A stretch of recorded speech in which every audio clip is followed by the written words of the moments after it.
अभी गांधी और भारतीय राजनीति पर एक विशद और विस्तृत संवाद हुआ है, और मैं समझता हूं कि गांधी और भारतीय राजनीति पर बात होने के बाद भारत के समकाल पर बात होना बहुत ही प्रासंगिक है। जैसे एक अगला चरण हो, वो जमीन बन चुकी है जिस पर एक जो है विस्फोटक बातचीत हो सकती है, लेकिन समय अभाव में और सारी चीज़ों के मद्देनजर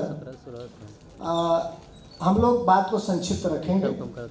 और मैं पहले ही बता दूं कि अपने विद्वान वक्ताओं से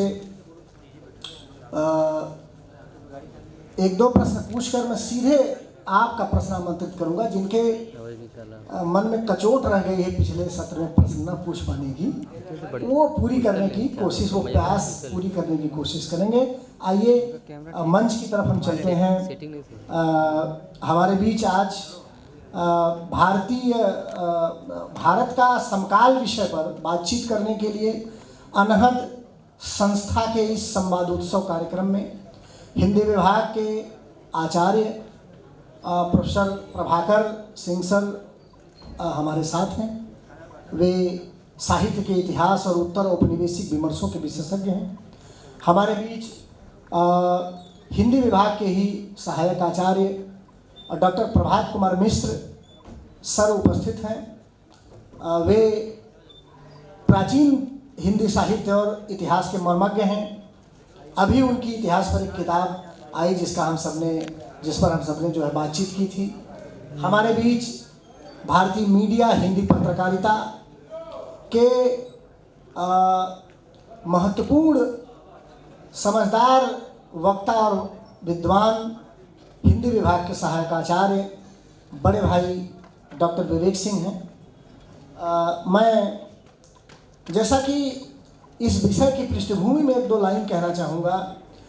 जिस दौर में हम बैठे हैं, समकाल शब्द का प्रयोग संभवतः यह विषय भी प्रभात कुमार मिश्र ने निर्धारित किया है, ऐसा मुझे पता चला। तो इससे एक बात का तो साफ साफ जो है इंगित होता है कि जिस दौर में आप बैठे हैं, हमारे आसपास की जो गतिविधियां हैं, जो तमाम प्रसंग हैं, उनमें एक बड़ी महत्वपूर्ण बात यह हुई है कि इधर भारतीय जनता पार्टी की सरकार आने के बाद हिंदू ज्ञान परंपरा के पुनरुत्थान और उसके पुनरुत्खनन की चिकित्सा से लेकर इतिहास तक के अनुशासनों में शुरू हुई है, या एक तरह शुरू हुई कहना ठीक नहीं रहेगा, बल्कि हम कह सकते हैं कि जोर पकड़ती है। और ये बड़ी बात है। इसको मैं पुराने समय में रेनेसा पुनरुत्थान को ही कहा जाता था, उसके लिए अब पुनर्जागरण शब्द चलता है। तो एक यह अलग दौर है जब हर चीज़ को हिंदू नज़रिए से देखने की बातचीत और एक जो है कोशिश, और उसके ज्ञान परंपरा के पुनरुत्खनन की कोशिश, एक स्वस्थ कोशिश भी उसमें शामिल।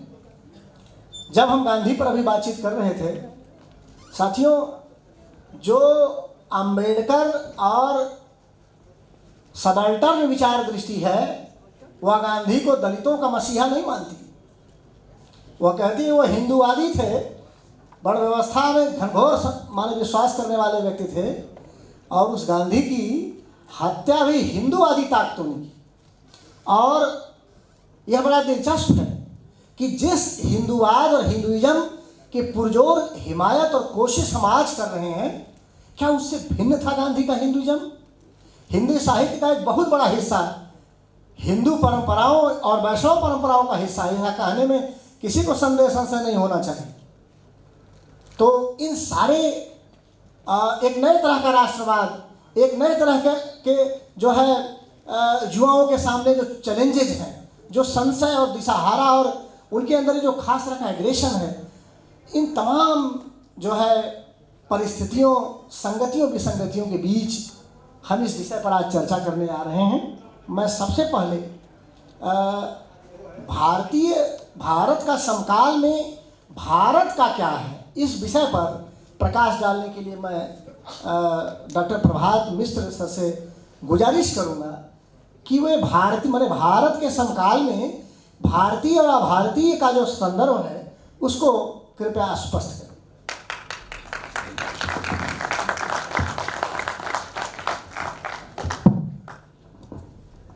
नमस्कार।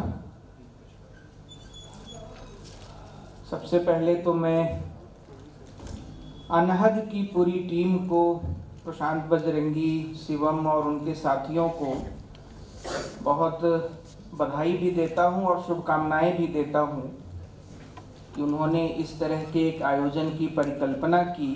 न केवल परिकल्पना की बल्कि उसे संभव कर दिखाया, और केवल 2 दिनों में यह असंभव संभव कर सकने की क्षमता उन साथियों ने दिखाई है। यह बड़ी बात है। अभी पिछले सत्र में प्रोफेसर मनोज सर भी कह रहे थे कि हिंदू विश्वविद्यालय में इस तरह के आयोजनों की परंपरा नहीं रही है। बहुत पुरानी संस्था है, तो परंपराओं का भी एक बहुत पुराना संस्कार है। संस्कार बहुत जल्दी छूटते नहीं हैं, उसको बहुत ज़्यादा परिश्रम की ज़रूरत पड़ती है कुछ नया उसमें थोड़ा भी जोड़ने के लिए। यह आयोजन उस लंबी परंपरा और संस्कार में कुछ नया जोड़ने, कुछ नया हस्तक्षेप करने की तरह है। इसे जारी रखना चाहिए, जारी रहेगा, इसकी शुभकामनाएं देता हूँ। ठीक ही कहा इस सत्र के संयोजक विंध्याचल जी ने कि यह जो इससे पहले का सत्र गुजरा है उसी की अगली कड़ी है।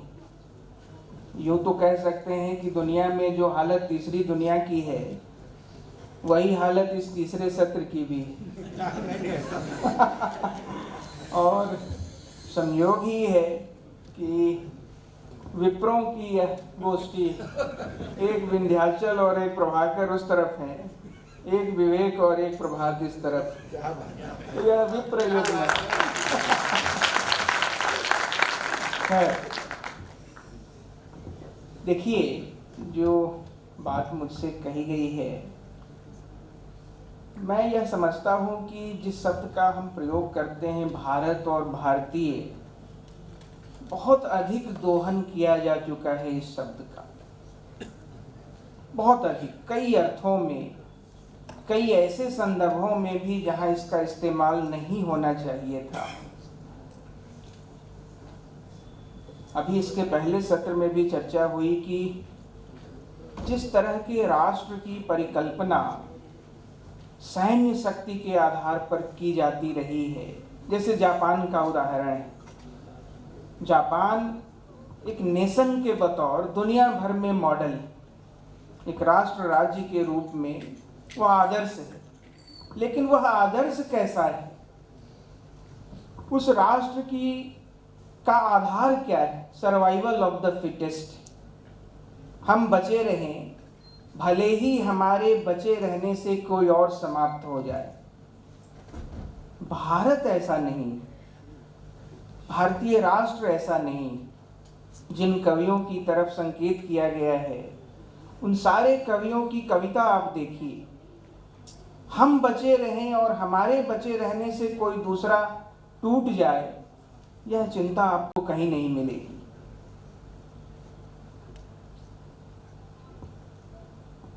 जो देश है वह एक भूखंड मात्र नहीं होता, वह राजनीतिक मानचित्र भर नहीं होता कि आप एक नक्शे को देखकर कहें कि यह भारत है। यह सवाल भी बहुत विचारोत्तेजक है। कई दृष्टियों से इस पर विचार किया गया है कि हम किसको कहें यह भारतीय। कश्मीर से कन्याकुमारी तक जो विस्तार है, उसमें किस अंश को हम कहेंगे कि यह भारतीय है और यह भारतीय नहीं है। जो रहन सहन, जो संस्कृति कश्मीर में दिखाई पड़ती है, वह ठीक विपरीत है जो दक्षिण भारत में है। उन दोनों में से भारत किसको माना जाए? इसलिए यह सवाल बहुत जरूरी है बार बार पूछा जाना कि वह केवल एक भूखंड का नाम नहीं है, वह केवल राजनीतिक सीमा पर आधारित क्षेत्र भर नहीं है। यह एक ऐसी अवधारणा है जिसके पीछे एक सौंदर्य शास्त्रीय परंपरा है, जिसके पीछे एक नैतिक अवबोध है और उसकी बड़ी लंबी परंपरा है। जिस नैतिक अवबोध में यह बात निहित है कि जो शुभ है वह जीतेगा, जो अशुभ है वह कभी जीत नहीं पाएगा। जो दो महान ग्रंथ हमारे आधार हैं, रामायण और महाभारत, उन दोनों की शिक्षा यही है। और विस्तृत भारतीय भूभाग का पूरा साहित्य आप देख लीजिए, उनमें से किसी भी भाषा का लिखा गया साहित्य हो, आज भी उसमें जो जिस विधा में रचना की जा रही है उसके आधार में ये दो मूल मान्यताएं हैं। जो अशुभ शक्तियां हैं वो हारेंगी, यह भारतीयता है।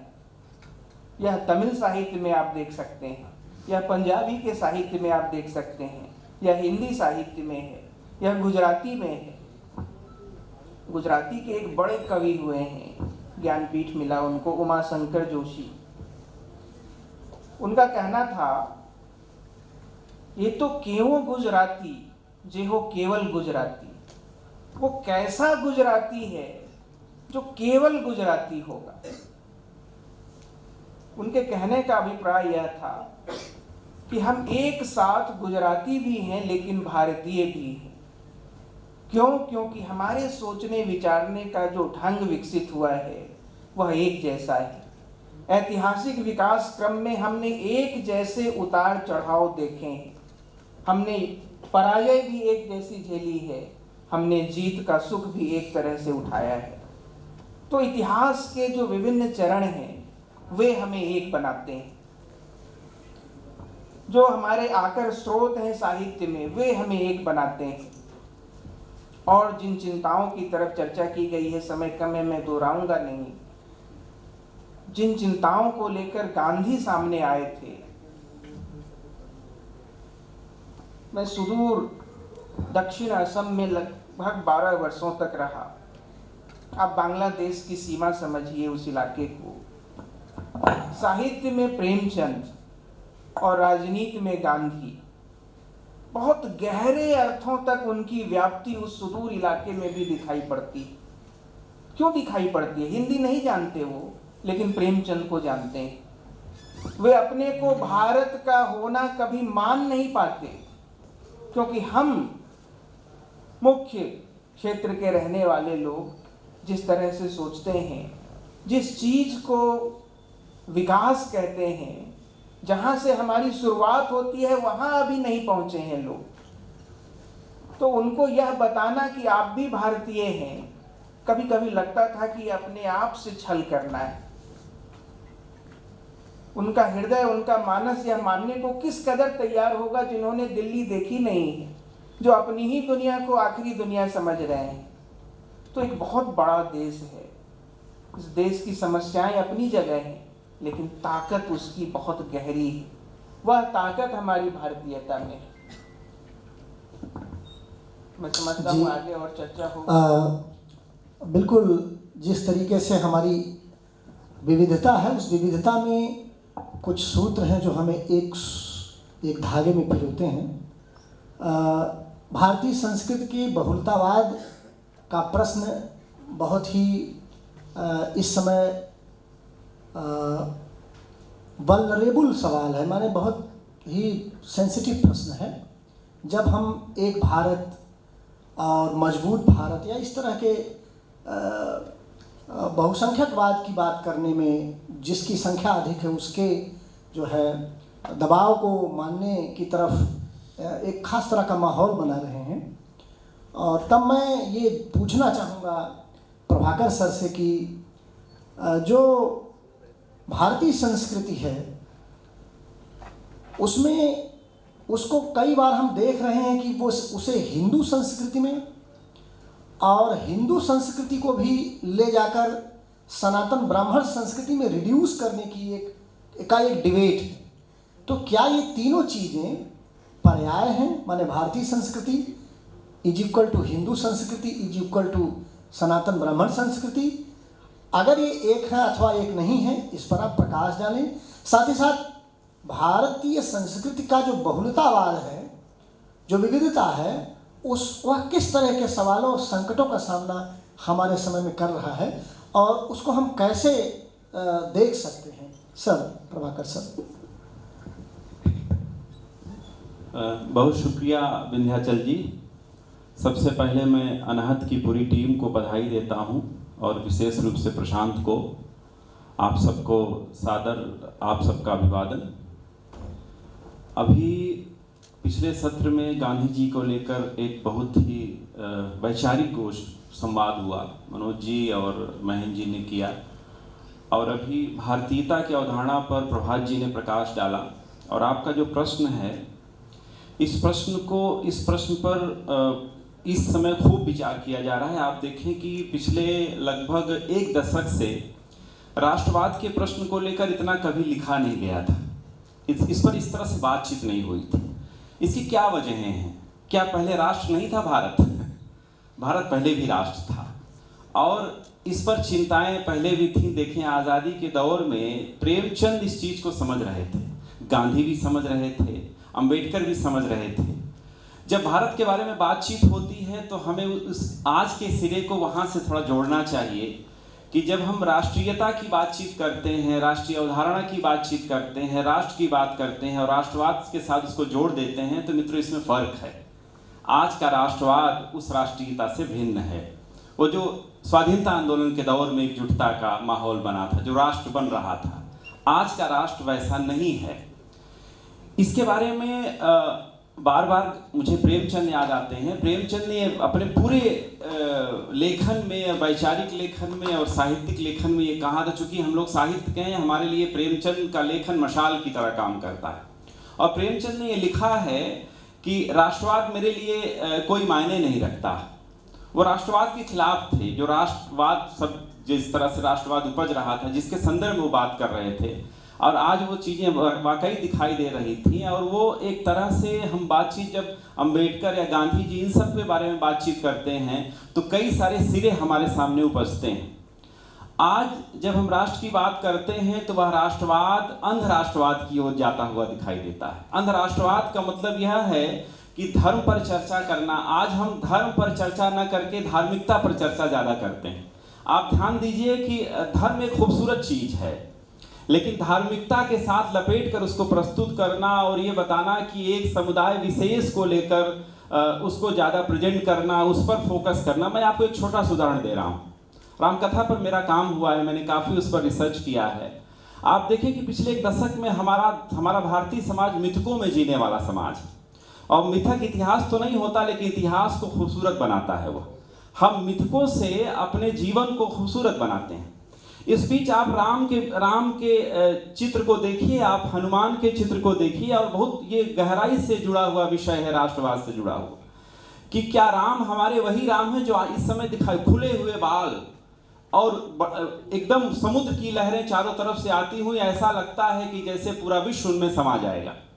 उसके अलावा और कहीं कुछ दिखाई नहीं देता। जबकि हमारा भारतीय राष्ट्र विभिन्न देवी देवताओं में और स्थानीय देवताओं में रहता है, और राम की जो छवि है वो सबको महत्व देने वाले राम है। इसके पहले के चित्र में और आज के चित्र में आपको अंतर दिखाई दे। मिथकों का किस तरह से विषाक्तीकरण किया गया है ये आप देख सकते हैं। दूसरी तरफ हनुमान की छवि आप देखिए। हनुमान की राम की शक्ति पूजा हम पढ़ते हैं, निराला की कविता है।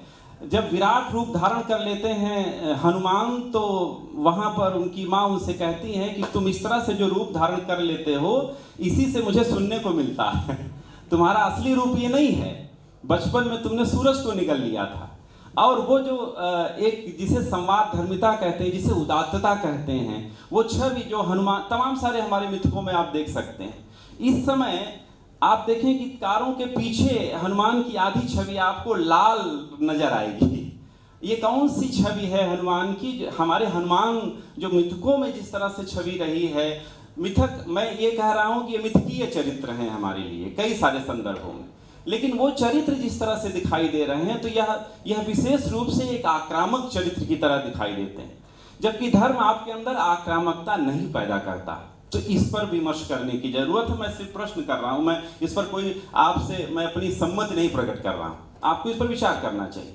दूसरे दोस्तों, जब भारतीयता की छवि, राष्ट्रवाद की छवि या तमाम सारे संदर्भों की छवि आ रही है, तो मैं ये जरूर कहना चाहता हूं कि भारत के बारे में कि भारत एक ऐसा राष्ट्र है इसके पहले भारत के बारे में बातचीत करें कि यह उपनिवेशवाद में जिस तरह से भारत को खंडित किया गया था औपनिवेशिक दौर में, उससे ज़्यादा खतरनाक दौर में क्या हम दिखाई दे रहे हैं, क्या ये सोचने की ज़रूरत है।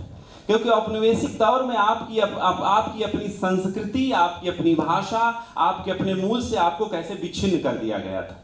मैं आपको उदाहरण देना चाहूँगा। उत्तर औपनिवेशिक विमर्श के सबसे बड़े विमर्शकार हैं एडवर्ड सईद की ओरिएंटलिज्म नाम की किताब है, 1978 में वो प्रकाशित हुई है और उस पुस्तक में बाकायदा उन्होंने लिखा, आप देखें कि जो यूरो केंद्रित पूरी मानसिकता है उसको छिन्न भिन्न करते हुए उन्होंने इस पर बातचीत की कि जो हमारी भारतीय चेतना की जो खूबसूरती है, या किसी भी देश में, चूंकि भारत के बारे में बात हो रही तो भारतीय चेतना के बारे में ये बातचीत करना जो हमारे मानस में है कि तमाम सारी जो खूबसूरत चीज़ें आज दिखाई दे रही हैं, उसी के बीच में जैसे कि अभी विंध्याचल जी ने कहा कि सबाल्टन जो डिस्कोर्स चल रहे हैं, ये खूबसूरत डिस्कोर्स हैं। और ये खूबसूरत डिस्कोर्स इस तरह से हैं कि उत्तर समय में तमाम सारी चीज़ें जो मेगा नैरेटिव्स में बनाई गई थी उनको खंडित होना चाहिए। सब चीज़ें एक सूत्री तरीके से नहीं चलना चाहिए। उसमें आप देखें कि उत्तर समय मैं कह रहा हूं तो उसमें उत्तर आधुनिकता से लेकर तमाम सारे विमर्शों पर बातचीत है। और ये कहा जा रहा है कि जो मेगा नैरेटिव्स का मतलब महाआख्यान है, वो महाआख्यान के समानांतर छोटे छोटे आख्यानों की भी अपना अस्तित्व है, उनका महत्व है। इसीलिए इस बीच में हमारे पूरे भारतीय चेतना में लोक पर बहुत खूबसूरत काम हो रहा है, सबाल्टन स्टडीज में बहुत सारा सुंदर काम हो रहा है, अस्मितामूलक विमर्शों में काम हो रहा है। तो एक लोकतांत्रिक भारत में ज़्यादा लोकतांत्रिक बनाने की ये प्रक्रिया है, मैं इसे इस तरह से लेता हूँ। और दूसरे विमर्शों पे आप अगर जाएं तो आप देखें कि भारतीय चेतना उस तरफ भी दिखाई देती है, जो मैंने आपको उदाहरण दिया कि जो हमारे देखने का मानस है, जो भारतीयता की छवि है, हमारी भारतीय परंपरा, उस पर भी एक छन्ना लगाने की ज़रूरत है। जब हम बहुत भावुक तरीके से भारतीयता की अवधारणा को लेते हैं तो हमें वैज्ञानिक तरीके से वो नहीं देख पाते उसको। हम हर समय चीज़ों को परिवर्तित तरीके से देखना चाहिए, एक अद्यतन वैज्ञानिक दृष्टिकोण के साथ देखना चाहिए। जैसे कि गांधी पर हम बातचीत इस समय कर रहे हैं, तो गांधी के तमाम सारे संदर्भों को अपने समय की कसौटी पर कस के ही देख सकते हैं। हम गांधी को नॉस्टैल्जिक तरीके से नहीं देख सकते। ठीक इसी तरह से अम्बेडकर या तमाम सारे संदर्भों पे विचार हमें करना चाहिए। तो मैं सिर्फ ये कहना चाहता हूँ, इन सारे विचारों के बीच में एक खास बात ये है कि जो बहुलतावादी संस्कृति है भारत की, उस बहुलतावादी संस्कृति का सबसे सुंदरतम रूप आपको साहित्य में दिखाई देगा, आपको कलाओं में दिखाई देगा, आपको तमाम सारी राजनीति में सबसे कमतर दिखाई देता है वो, और सदैव दिखाई देता है। हमारी समस्या ये है कि हम राजनीति से साहित्य को संचालित कर रहे हैं। इसीलिए हमारी जो भारतीय राष्ट्रवाद की परिकल्पना है, जो इन सारी संदर्भों से निर्मित होती है, उसको न देख के राजनीतिक तरीके से देखने लगते हैं। फिर मैं वही बात बताऊंगा कि आप देखें कि जैसे इस समय तमाम सारे डिस्कोर्सों पर बात आप करते हैं तो उसका संदर्भ यही है कि साहित्य में एक वाक्य मैं प्रयोग करूंगा कालिदास का मेघदूत। जब कालिदास मेघदूत में लिखते हैं तो उनका मेघदूत नारियल पर बातचीत करते हैं, केरल के नारियल के वृक्ष से लेकर वो पूरे भारत का संदर्भ आता है। लेकिन कैसे हम सिकुड़ते जा रहे हैं स्थानीयताओं में, एक जो भारतीयता की छवि है जहां आवाजाही की प्रक्रिया होती है। मित्रों, ये सिर्फ स्थानीय साजिश नहीं है, इसमें जो औपनिवेशिक दौर का जो उत्तर औपनिवेशिक दौर है, जिसे उत्तर साम्राज्यवाद हम कहते हैं, नव साम्राज्यवाद, उन साजिशों के शिकार होकर हम इन सारी चीज़ों को देख रहे हैं। तो ये राष्ट्रवाद का जो पूरा संदर्भ है, यह बहुत सजगता से आपको इसको देखने की ज़रूरत है। बस एक और ख़ास बात मैं अपनी कहना चाहता हूँ कि इस समय जो विमर्शों का संदर्भ चल रहा है, उस पर भी मेरा ये प्रश्न है कि ये जो विमर्श है तमाम सारे संदर्भों में, आप देखें आदिवासियों की बात हो रही है, दलितों की बात हो रही है, स्त्रियों की बात हो रही है, तमाम सारे संदर्भों की, क्या आपको लगता नहीं है कि इसमें जो महाराष्ट्रवाद का एक विमर्श है वह इन विमर्शों को अपने में निगले जा रहा है? इस पर भी विचार करने की जरूरत है कि सबकी अपनी छोटी छोटी जो अस्मिताएं हैं, उन अस्मिताओं के एक बड़ी अस्मिता जिसको मेगा कैरेक्टर के रूप में प्रस्तुत किया जा रहा है, उनको वो खत्म भी कर रहा है, और इन अस्मिताओं को ये पता नहीं चल रहा है। इसलिए ज़रूरत है, मुझे जो लगता है, ऐसे संवादों की ज़रूरत है। साथियों, दलित समाज, स्त्री समाज, आदिवासी समाज इसी भारत का है। तमाम स्थानीयताओं और अपनी अस्मिताओं के बावजूद उनमें आपस में भी संवाद होना चाहिए। और जब पुल बनता है किसी राष्ट्र में संवाद का, तो एक राष्ट्र मजबूत राष्ट्र बनता है। जैसे कि स्वाधीनता आंदोलन में हमारा राष्ट्र बना था। स्वाधीनता आंदोलन में आप देखें कि एक राष्ट्रीय परिकल्पना इस तरह से बनी थी कि संवाद धर्मिता हुई थी। और वो संवादधर्मिता हर व्यक्ति के साथ हुई थी। इसीलिए जितना महत्व ज्योतिबा फुले का है, अंबेडकर का है, गांधी का है, उसी तरह से तमाम सारे नेताओं का है, जो हमारे समय में उन्हें पुनर्विचार करते हुए हमारे लिए वो ज़्यादा ज़रूरी हैं। तब हमारा राष्ट्र मजबूत होगा। मुझे लगता है राष्ट्र की ये जो परिकल्पनाएं चल रही हैं, हम एक बौद्धिक समुदाय में हैं, हमें इस पर पुनर्विचार करना चाहिए। शुक्रिया।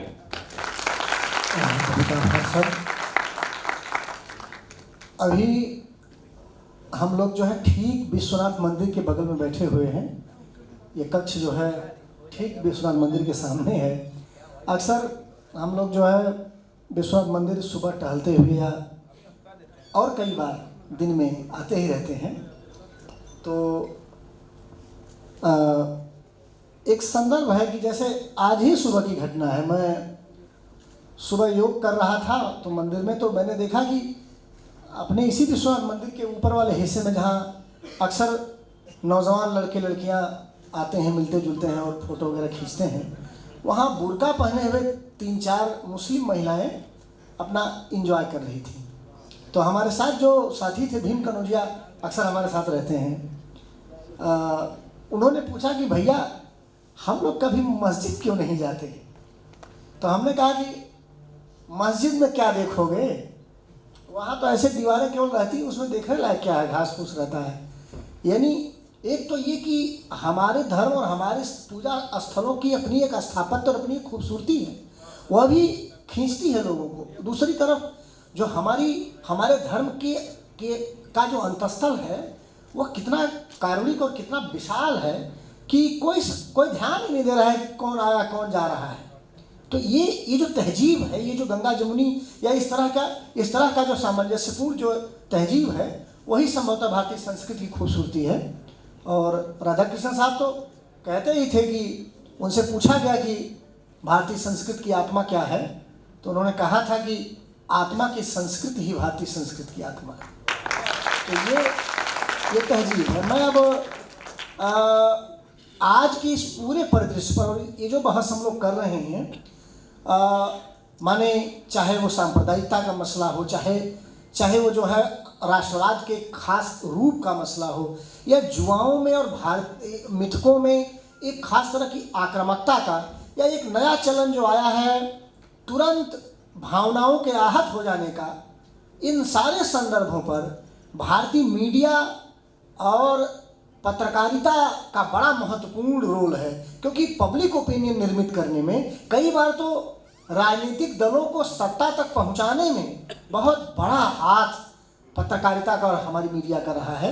इसे चौथा खंभा भी लोकतंत्र का कहते हैं। मैं चौथे खंभे के झरोखे से चाहूँगा कि इस पूरे परिदृश्य पर विवेक सर प्रकाश डालें।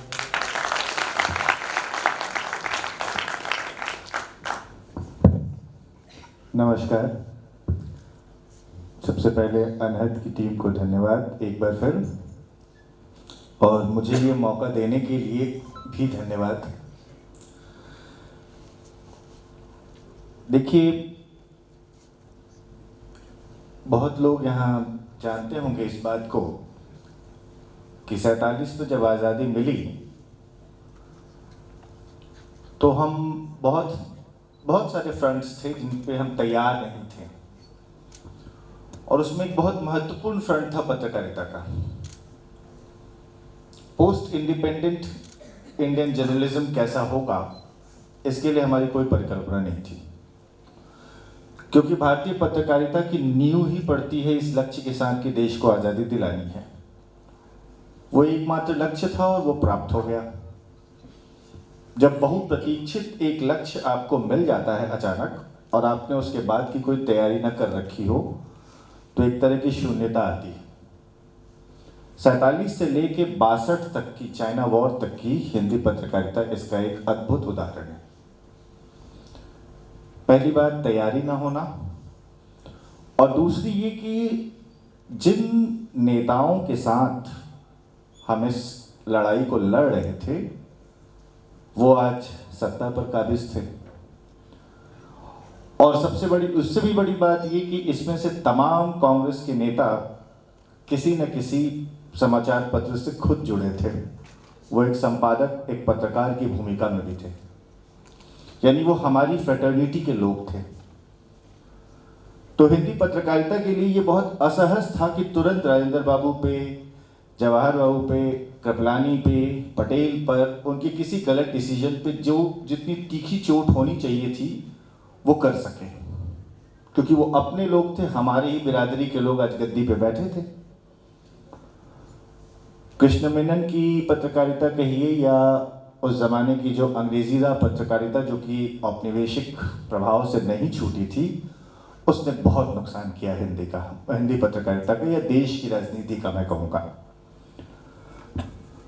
पीसी महालनोबिस की नियुक्ति या जीबी पंत के कुछ डिसीजन होम मिनिस्टर के तौर पर, इस तरीके के कई डिसीजंस होते चले गए, कई निर्णय होते चले गए, और आप उस समय के सारे समाचार पत्रों को खंगालेंगे तो आपको नहीं लगेगा कि जैसी भाषा, जैसा तल्ख, तेवर होना चाहिए था पत्रकारिता का, वो था।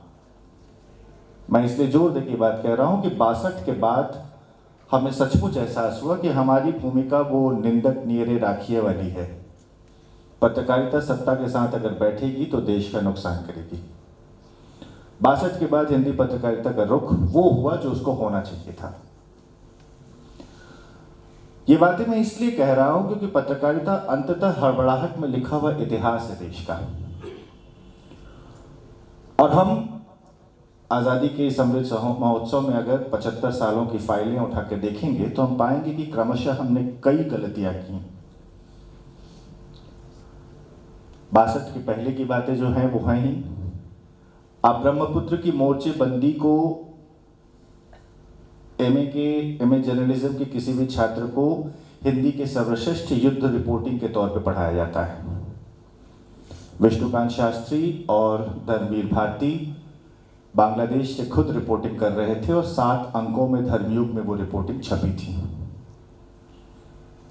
ये भारत की सबसे बड़ी आज तक की अंतर्राष्ट्रीय गलत एक उठाया हुआ कदम था, जब हमने एक देश के आंतरिक मुद्दे में दखलंदाजी की और जेनेवा कन्वेंशन को तोड़ते हुए पद्मा नदी को पार करके अपनी सेना को बांग्लादेश की बॉर्डर में उतारा। और उसके बाद वाले दिन से ही यूएन में पाकिस्तान रोज ये कहता है कि बांग्लादेश हमारा आंतरिक मामला था, तुम्हें कोई अधिकार नहीं था कहने का। अब तुम ये नहीं कह सकते कि कश्मीर तुम्हारा आंतरिक मामला है। इसी एक स्टैंड पे पिछले 50 साल से पाकिस्तान टिका हुआ है यूएनओ में, और हमारे पास इसका कोई जवाब नहीं। इस तरह की तमाम गलतियां पत्रकारिता में हुई हैं, हर देश के इतिहास में होती हैं। ऐसा भारत कोई अलग ऐसा देश नहीं है। एक छोटा उदाहरण और देता हूं आपको। पहली बार वाजपेयी जी के समय में जब जनरल मुशर्रफ भारत आए तो वो शायद ये उम्मीद भी नहीं रखे थे, भारत का पूरा मीडिया जिस कदर सुर्खियों से भरा था। दिल्ली का वो घर भी खोज निकाले लोग जहां वो पैदा हुए थे, वो आया भी खोज निकाले जिन्होंने उनकी परवरिश की थी, वहां भी गए, ताज में गए, अपनी बेगम के साथ फोटो खिंचवाए, उनका काफिला कितने किलोमीटर प्रति घंटे के स्पीड से चला वगैरह वगैरह सब चल रहा था। मीडिया की आंखें तब खुली जब जनरल मुशर्रफ ने हमारे सेनाध्यक्ष के सामने सैल्यूट लेने के अंदाज में खड़े होने की कोशिश की और जनरल वैद्य ने उनको सैल्यूट नहीं किया। उन्होंने हैंडशेक के लिए हाथ आगे बढ़ाया, क्योंकि तब तक वो अपने देश के चुने हुए राजनेता नहीं थे। जनरल वैद्य ने बहुत सीधा साधा बिना एक शब्द कहे विश्व कम्युनिटी के सामने ये मैसेज दिया कि तुम भी एक थल सेनाध्यक्ष और मैं तुमसे कई गुना बड़ी सेना का थल सेनाध्यक्ष।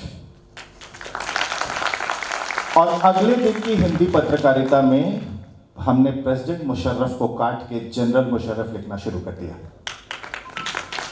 वो आए ही इस साजिश के तहत थे कि हमारा सबसे बड़ा विरोधी देश अगर मुझे प्रेसिडेंट मान लेगा तो वर्ल्ड कम्युनिटी के सामने इसको पेश करना मेरे लिए सबसे आसान हो जाएगा। तो ये गलतियां होती रही हैं। अफसोस के साथ कहना पड़ेगा कि पिछले 10 साल से ये गलतियों की संख्या बहुत ज्यादा बढ़ गई है। बढ़ इसलिए गई है क्योंकि बहुत हड़बड़ाहट का मीडिया हो गया है। जो प्रॉपर 5W1H की रिपोर्टिंग हम पढ़ाते हैं क्लासरूम में, उसका संस्कार लगभग खत्म होता जा रहा है।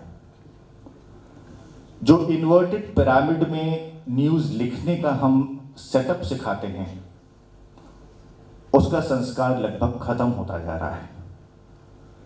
क्योंकि आप 50% समय आपकी टीवी चैनल का कुछ राजनेता, कुछ सामाजिक कार्यकर्ता, कुछ सोशल साइंटिस्ट अपनी बहसों से पार करते हैं, जिसको एक एंकर परिचालित करता है, और वो हमारे देश का आज की तारीख में जनमत निर्माण करते हैं, जिसे हम हार्डकोर न्यूज कहते हैं।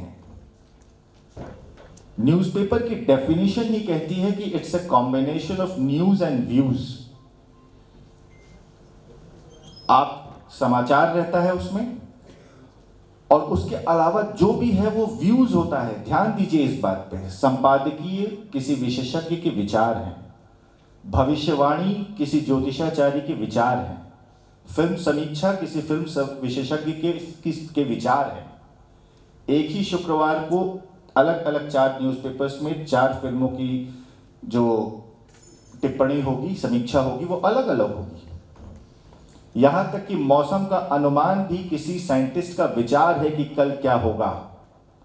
ये समझना बहुत जरूरी है। इसीलिए डेफिनेशन कहती है it's a combination of news and views. समस्या यह है कि आज व्यूज का सेक्शन ही न्यूज को घेर ले रहा है। हार्डकोर रिपोर्टिंग हाशिए पे जा रही है। और मैं जोर देकर इस बात को कह रहा हूं कि पिछले 3 साल से पोस्ट कोविड ये चीज और ज्यादा बढ़ी है। पिछले 3-3.5 साल में किसी बड़े न्यूज़पेपर, किसी बड़े न्यूज चैनल में प्रॉपर न्यूज जर्नलिस्ट की कोई बहाली नहीं हुई है।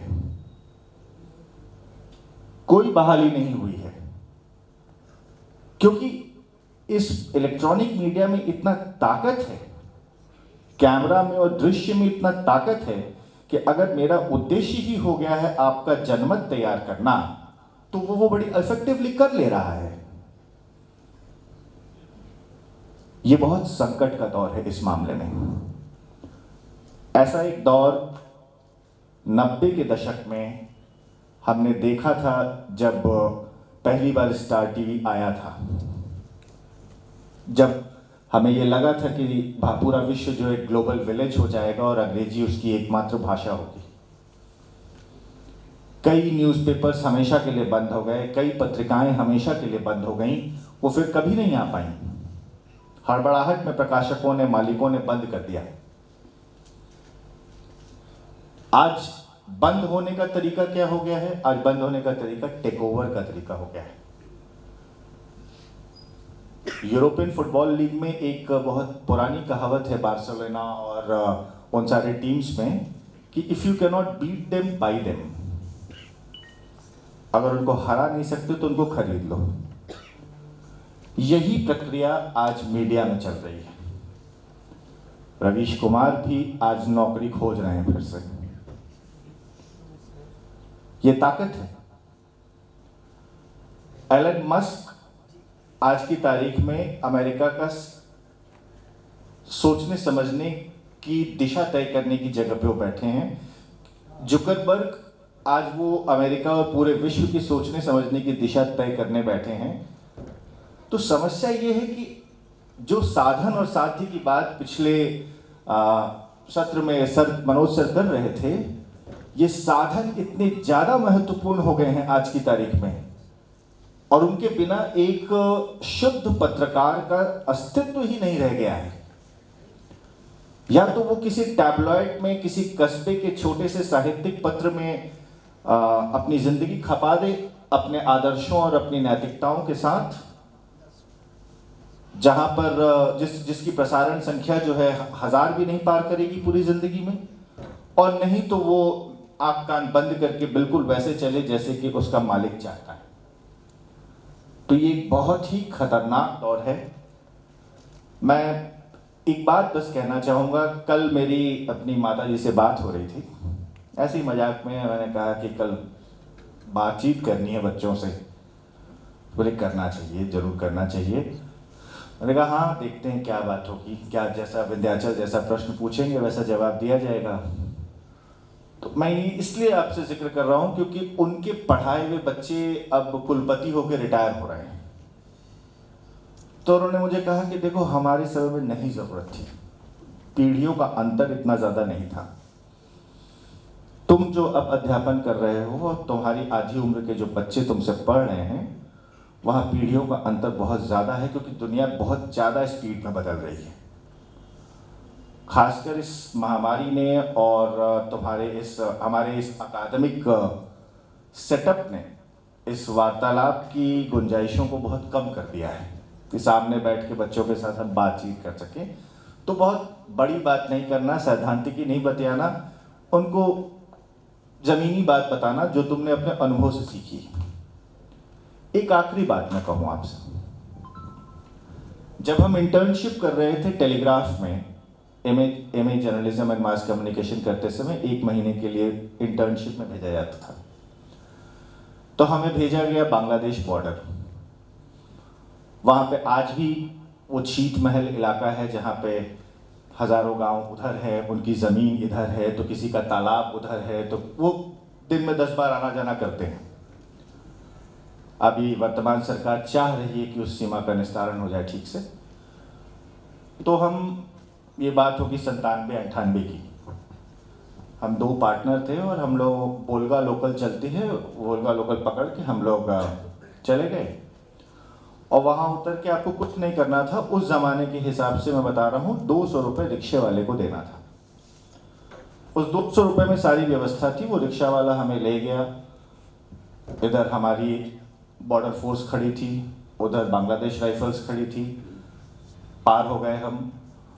मेरी पहली विदेश यात्रा थी वो, और वहाँ गए, वहाँ के किसानों से थोड़ी बातचीत की। वो उन्होंने बताया कि सर ऐसे 15-16 जगहें हैं यहाँ पर जहाँ आप सुबह रिक्शे वाले को दे 200 रुपये, बाकी किसको क्या देना है 100, 50, 25 करके, इसके पास 50-100 रुपये कुछ बचेगा, आप अपना, अब शाम तक आपको फिर लाके इंडिया छोड़ देगा ये। तो आके हमने एक लेख लिखा तकरीबन 2500 शब्दों में। उसका शीर्षक दिया पोरस बॉर्डर। पोरस कहते हैं छिद्र युक्त, आपने भौतिकी में पढ़ा होगा, जो मिट्टी का घड़ा होता है वो पोरस होता है। ये छिद्र युक्त बॉर्डर, ऐसे 3000 शब्दों में दिया। MJ अकबर तब हमारे एडिटर हुआ करते थे, और उन्होंने पढ़ के कहा कि बहुत अच्छा है, ऐसा करो इसको आधा कर दो। बड़ा बुरा लगा क्योंकि डिक्शनरी ये वो थे तो हिंदी के छात्र, अंग्रेजी माध्यम से जर्नलिज्म और मास कम्युनिकेशन में MA कर रहे थे शौकिया, काफ़ी व्यवस्था करके जो लेख लिखे थे मेहनत करके। लेकिन अब MJ अकबर बोल रहे थे तो क्या कर सकते थे, ले गए उसको, बड़ी मेहनत से करीब 2000 शब्द करके ले आए। फिर अगले दिन पढ़े, गुड, वेरी गुड, एक काम करो इसको आधा कर दो। बड़ा बुरा लगा। हमने कहा कि अब वही 22-23 साल वाली उम्र थी, हमने कहा अब कर लीजिएगा। हाँ, और करके मुंह बना के चल दिए। हमको लगा कि हम कौन सा इनके फुल टाइम एम्प्लॉई हैं, सर्टिफिकेट और ट्रेनिंग का ये देंगे ही, चल दिए।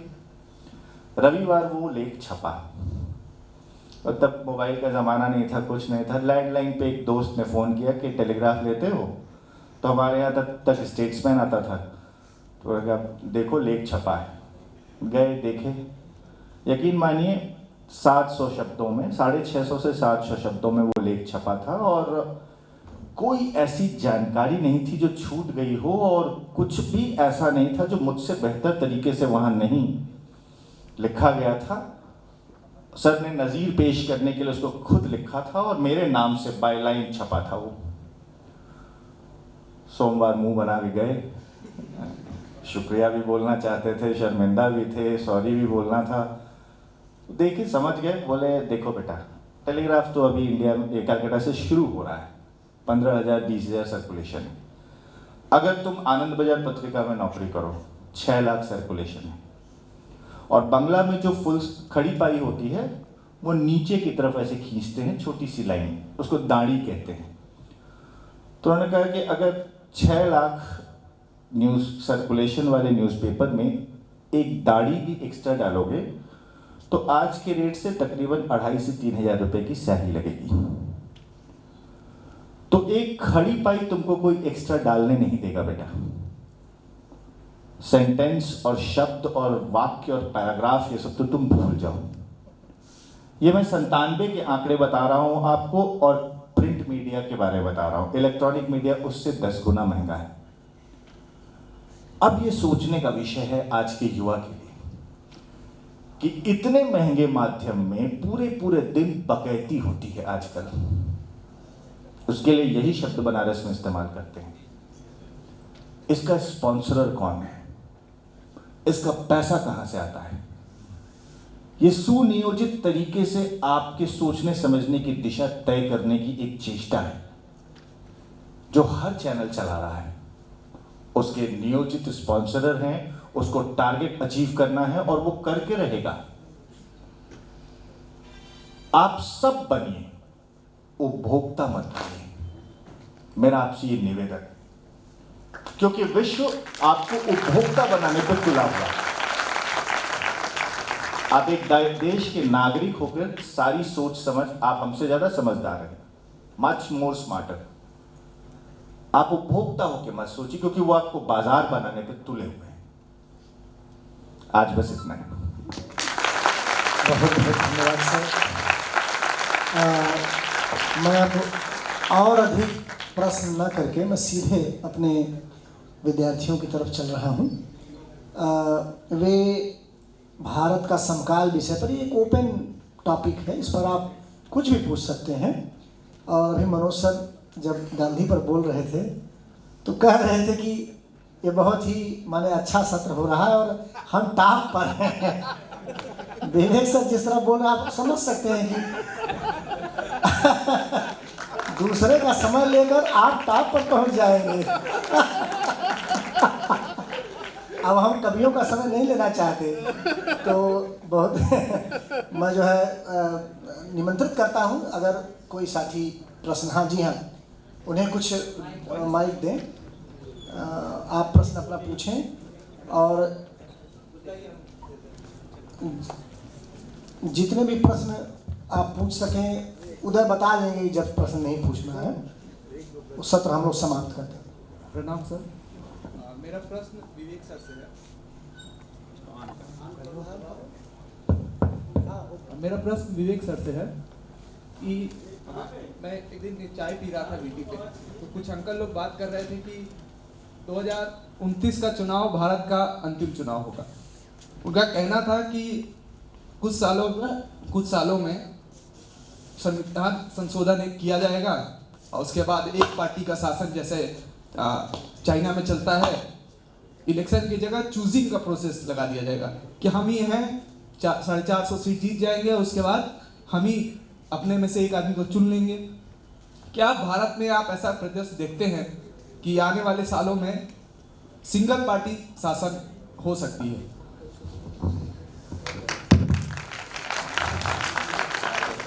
देखिए, ऐसा है कि इस तरह के स्पेक्यूलेशंस भी बाजार में फैलाए जाते हैं जनमत संग्रह के लिए। मैं आपसे सहमत हूं, क्योंकि इस तरह की बातचीत सोशल मीडिया पे भी थी कि करना क्या है, जिनपिंग की तरह थोड़ा सा संविधान ही तो बदलना है। 370 के लिए भी थोड़ा सा संविधान ही बदलना था, 3 तलाक के लिए भी थोड़ा सा संविधान ही बदलना था।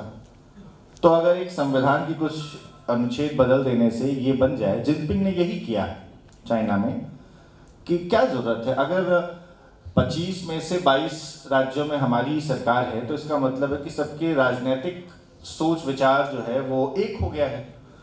तो फिर इतना पैसा, इतना रेवेन्यू, ये सब खर्चा करने का क्या फायदा है। हमारे ही लोग रहेंगे और हम सिलेक्शन कर लेंगे, पर वो इस देश का सबसे काला दिन होगा अगर ऐसा कुछ हो गया तो। ठीक है, हर पार्टी जब अपने पीक पे होती है तो वो अधिकार बोध कौन नहीं चाहता है और वर्चस्व की भावना किसमें नहीं होती।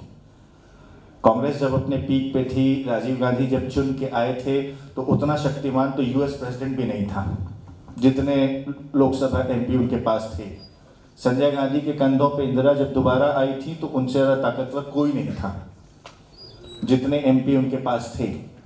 तो ये हर दौर में होता है और आज भाजपा की अगर ये सोच है कि जोड़ तोड़ मरोड़ जुगाड़ खरीद फरोख्त किसी भी तरीके से हर राज्य में हम आ जाएं तो ये हो सकता है।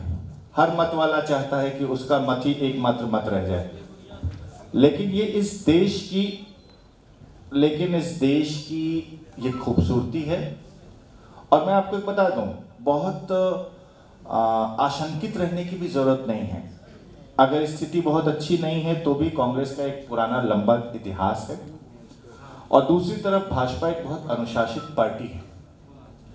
ये याद रखिएगा, हमारी स्थिति अभी इतनी बुरी नहीं है कि हम चिंताग्रस्त होकर सोचें अपने लोकतंत्र के बारे में।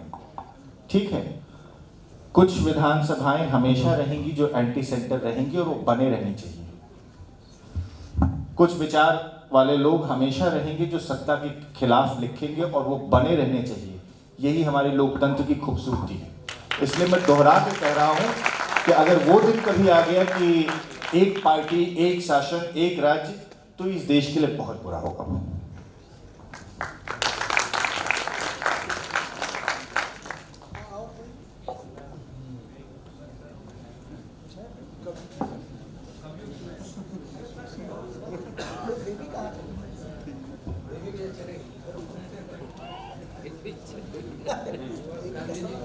क्या सवाल पूछने की गुंजाइश है क्या?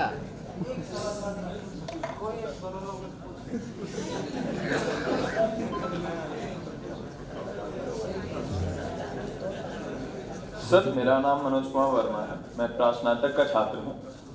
सर, मेरा प्रश्न ये है कि पूंजीवाद जब भारत में बढ़ने लगा तो इसका एक गठजोड़ हुआ लोकतंत्र के साथ, जो कि भारतीय लोकतंत्र के लिए खतरा तो था ही, लेकिन अब ये चूंकि मीडिया को भी टेक ओवर कर रहा है, तो मीडिया और सत्ता और पूंजीवाद, इन दोनों का गठजोड़ भारतीय लोकतंत्र के लिए अधिक खतरे की निशानी है या भारत में जो जनता हाशिए पर मौजूद है उसके लिए अधिक खतरा है? मेरा प्रश्न प्रभात मिश्रा सर से। मैं तो समझ रहा था कि मीडिया यहाँ भी देखिए, थोड़ा पहले जाते हैं। गांधी जी ने एक बार रविन्द्रनाथ टैगोर से कहा, मैं जिस चरखे की बात करता हूँ आप उसका विरोध क्यों करते? 1 घंटा मान के चलिए होगा। टैगोर ने कहा कि देखिए, कोई बात नहीं है, चरखे में क्या चाहिए? मानव श्रम चाहिए और एक तरीका, जिस तरीके से सब लोग चरखा चलाते आ रहे हैं उस तरीके की जानकारी, स्किल चाहिए। इससे बहुत व्यापक परिवर्तन संभव नहीं है। मैं वह चिंता करता हूँ जिससे हमारा मस्तिष्क सोचने समझने प्रश्न करने लायक बने, हो चित्त जेठा भय शून्य। और यह असहमति का बिंदु था उन दोनों के बीच। गांधी ने अपने रास्ते से अपने कार्यक्रम चलाए, रविन्द्रनाथ टैगोर ने अपने तरीके से अपने कार्यक्रम चलाए। पहले श्री निकेतन स्थापित किया, विश्व भारती शांति निकेतन की स्थापना की, और कभी उसमें 4 दीवारी नहीं बनाई, सीमाबद्ध नहीं किया उस परिसर को। यत्र विश्वम भवति एक नीरम, यह उसका ध्येय वाक्य। यह जो मुक्ति की आकांक्षा थी, धीरे धीरे, जैसा इन्होंने जो चिंता प्रकट की अभी थोड़ी देर पहले, कि हम कुछ भी हों, उपभोक्ता बनकर न रह जाएं, क्योंकि उसका सबसे बड़ा संकट हमारी मुक्ति पर है। हम अपने सपने भी उन्हीं के बनाए सपनों में बांध लेते हैं, हमारे सपने भी मुक्त नहीं रह जाते, हमारी आकांक्षाएं बंध जाती हैं, हमारे सोचने विचारने का तरीका बंध जाता है। तो भारतीय लोकतंत्र में एक समस्या जो दिखाई पड़ती है, वह सीधे अर्थों में कहें तो जो हमारा नागरिक समाज है, वह अपनी उस भूमिका में नहीं है जिस भूमिका में उसे होना चाहिए था। दुनिया भर में 20वीं शताब्दी के बाद नागरिक समाज की जरूरत महसूस की गई क्योंकि दोनों ही तरह के शासन व्यवस्था के अत्याचार से परेशान थे लोग, फासिस्ट शासन व्यवस्था से भी और कम्युनिस्ट शासन व्यवस्था से भी। और बीच के ये सारे जो मॉडल्स थे जिसमें अलग अलग कामगारों के संगठन हैं, महिलाओं के संगठन हैं, छोटे छोटे गैर सरकारी संगठन हैं, धार्मिक संस्थाएं हैं, ये इन सब की एक बड़ी जिम्मेदारी इस रूप में सामने आई कि ये चेक एंड बैलेंस का काम करेंगे, शासन और निरंकुश न हो जाए उसके बीच में यह नागरिक व्यवस्था काम करेगी। दुर्भाग्य से हमारा नागरिक समाज इतना संतुलित, इतना आप उसको खुला नहीं बना पाए हैं। हम सब अभी भी जो सिविल सोसाइटी है वो शहरों में उसी तरह के पॉकेट्स के रूप में है जैसा औपनिवेशिक व्यवस्था में शहरों में कुछ सिविल लाइंस के रूप में हमें दिखाई पड़ता था। जो व्यापक नागरिक जीवन है उसमें हम बहुत कमज़ोर सिद्ध हो रहे हैं। हमारी भागीदारी बढ़ाने की ज़रूरत है। पूंजी अपना काम करता है, पूंजी की प्रकृति ही है पूंजी से पूंजी पैदा करना, मुनाफा से मुनाफा पैदा करना। अब तो यह स्थिति है कि पूंजी से कुछ भी बनता नहीं है, केवल पूंजी बनाई जा रही है। ऐसे ऐसे पूंजीपति हैं जो कुछ भी नहीं बनाते, एक कारखाना नहीं लगाते, लेकिन उनकी पूंजी से ही पूंजी पैदा हो रही है, जिसको आवारा पूंजी कहते हैं। तो इस आवारा पूंजी के दलदल में भी अपने को यदि सिर उठा करके रखना है तो अपनी जिम्मेदारी समझकर थोड़ी सी भूमिका उसमें निभाने की ज़रूरत है। अपने मस्तिष्क को भय शून्य ही नहीं उपभोक्ता शून्य भी बनाने की ज़रूरत है, जो कठिन है। यह सब कुछ जो मैं कह रहा हूँ ज़रूरत है, अपने पर भी लागू कर रहा हूँ, है बहुत कठिन, लेकिन यह सोचना भी कि ऐसा करना है, उस दिशा में एक अगला बढ़ा हुआ कदम होगा। धन्यवाद। बहुत बहुत धन्यवाद। इस सत्र को मैं समझता हूँ कि अब समाप्त करने का वक्त आ गया है और मैंने भरसक कोशिश की कि ये 30-35 मिनट में ख़त्म हो, लेकिन करीब करीब 50 मिनट हो गए हैं। तो मैं अपनी तरफ से एक बार पुनः अनहद की पूरी टीम को और यहाँ बच्चा बच्चा जो आया है, जिस मेहनत से, जिस लगन से इस खूबसूरत दृश्य को और मंच को और प्रसंग को उपस्थित किया है, मैं अपनी तरफ से सभी को बहुत बधाई देता हूँ। और इस सत्र के समाप्त होने की घोषणा और अगले सत्र में जो जिसमें कविता पाठ होना है, मैं उदय को सुपुर्द करता हूँ। सभी का बहुत बहुत धन्यवाद।